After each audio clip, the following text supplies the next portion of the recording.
All right, let's talk about Apple. Everyone knows Apple as the world's most valuable tech company. Iconic products, a massive ecosystem, and a loyal customer base that's practically unmatched. But lately, there's been a big question hanging over the stock. Can Apple keep growing, or are we about to hit a wall? Today, we're digging into Apple's long-term strategy, the recent Siri AI delay, and what it all means for the iPhone cycle, services growth, and your investment portfolio. Let's get into it. Apple's strength has always been about more than just products. Sure, they design category-defining devices, the Mac, the iPhone, iPad, Apple Watch, AirPods, you name it. But the real moat? It's the ecosystem. Once you're in, it's hard to get out. Apple's got this growing installed base of users that's become incredibly valuable. It gives them visibility into future revenue. It means lower customer churn. And it means they can launch new services like Apple TV Plus, Apple Fitness, or even new Apple Watch features with lower customer acquisition costs. This base keeps coming back. iPhone upgrade cycles, new product purchases, recurring services, it's what some call Apple as a service. That installed base is the bedrock of Apple's future. Now here's where it gets interesting.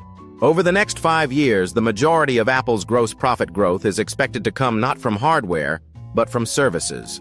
Think App Store, AppleCare, iCloud, Apple Music, and more.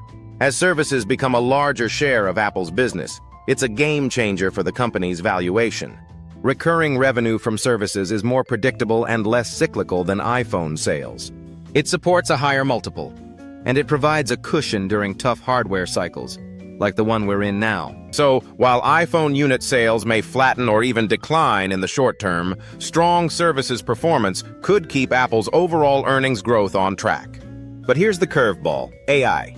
Apple's plan for fiscal 2026 was supposed to include a major upgrade to Siri, a more intelligent, responsive, personalized assistant that would finally bring Apple into the AI arms race. That upgraded Siri was going to be the centerpiece of the iPhone 17 cycle. The idea? People would upgrade because they wanted the new AI experience. And based on global surveys, that seemed spot on. Access to advanced AI features is now a top 5 reason people say they'd upgrade their smartphones. And for Apple users, an improved Siri was the #1 thing they were waiting for. But now, that advanced Siri rollout has been delayed, and Apple confirmed it. That's a problem. Almost 50% of users who didn't upgrade to the iPhone 16 said the delay in Apple Intelligence impacted their decision. So if Siri isn't ready in time for the iPhone 17 launch, the upgrade supercycle that analysts were predicting may not happen at all.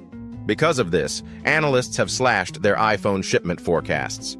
They now expect flat year-over-year iPhone sales in 2025, around 230 million units, and just 6% growth in 2026. Not exactly the supercycle Apple was hoping for.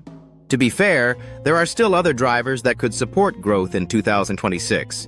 New form factors, hardware improvements, maybe even aggressive pricing. But without that killer AI feature in market, it's going to be a much slower ramp. As if that wasn't enough, there's another issue: tariffs. New tariffs on products manufactured in China are creating incremental cost pressure for Apple. While the company is doing what it can to diversify supply chains and mitigate costs, it's unlikely they'll fully offset these new tariffs, especially without broad exemptions which haven't been granted. So in the near term, margins could be under pressure from both weaker iPhone sales and higher input costs. Despite these headwinds, there are reasons for optimism. Apple is still one of the most powerful consumer brands on the planet. Its valuation, relative to history and to peers, is not stretched. And the long-term shift toward recurring services revenue is real. Even better, that shift marks an inflection point in how the market thinks about Apple. From a pure hardware company to a platform, to a service, to a lifestyle. And even with the Siri delay, Apple is still in the game when it comes to AI. Their large language model Qwen is the most downloaded open-source model in China.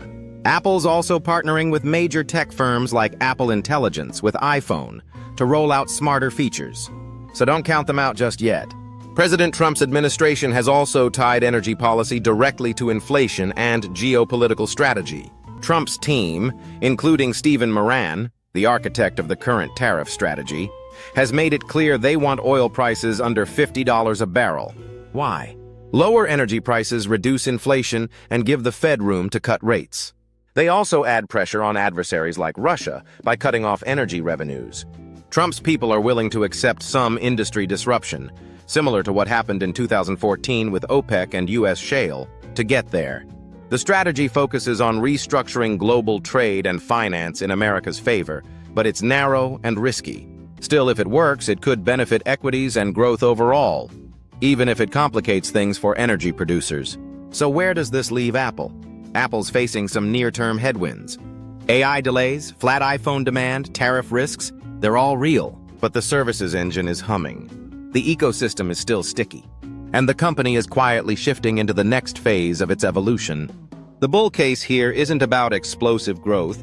It's about durability, predictability, and long-term leverage on a massive installed base. So even if the next iPhone doesn't blow you away, Apple's next chapter might be bigger than you think. If you found this breakdown helpful, hit that like button, subscribe, and let me know in the comments. Do you think Apple can bounce back in 2026? Or are we heading into a lost year for iPhone sales? Thanks for watching, and see you in the next one.